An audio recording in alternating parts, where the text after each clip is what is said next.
He called me broke. Then I changed his title to X. My husband loved the sound of his own voice boasting at dinner parties about how he'd settled for a humble wife who didn't care for money. He called me broke like it was a compliment, like it proved his worth. That was his mistake. While he crowed, I was quietly rewriting my resume. Harvard law isn't earned in a semester of smugness. It's earned in midnight oil and refusal. I didn't tell him I'd been accepted. I didn't tell him I passed with honors. I didn't tell him I had spent years building a company from a basement prototype into a $50 million enterprise while he was busy practicing his rich husband patter at gala after gala. Why hide it? Because there's a particular power in being underestimated.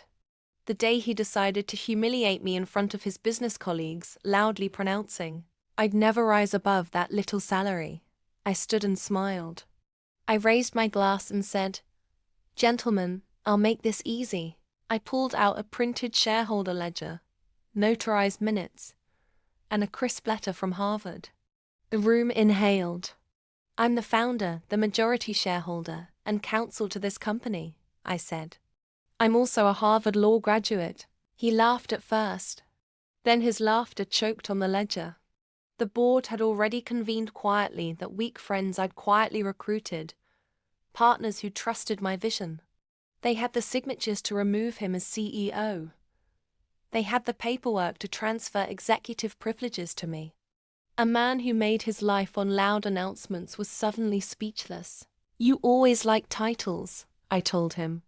"Here's one, former CEO. And here are the keys." I tossed him an envelope. Inside, the title deed to the Las Vegas mansion he bragged about designing. A Mercedes key fob engraved with his initials, both now registered to me. I had quietly bought them months ago.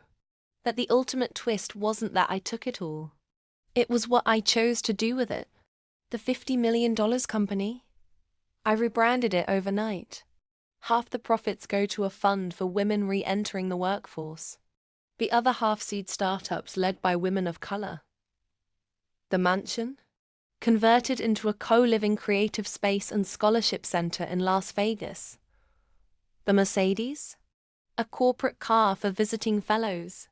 He stood at the center of a room full of people who once applauded him as a man who made his wife.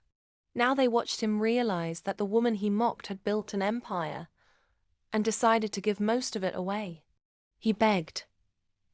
He tried to buy back favor. I handed him a pamphlet about the training programs we'd just funded. "You taught me to be invisible," I said gently. "So I learned where to move unseen. Thank you for underestimating me. If you loved that blind side, you're going to love what comes next. More comeback stories, smarter plans, and sweeter payoffs. Subscribe now and ring the bell. Join the channel where quiet women inherit loud victories."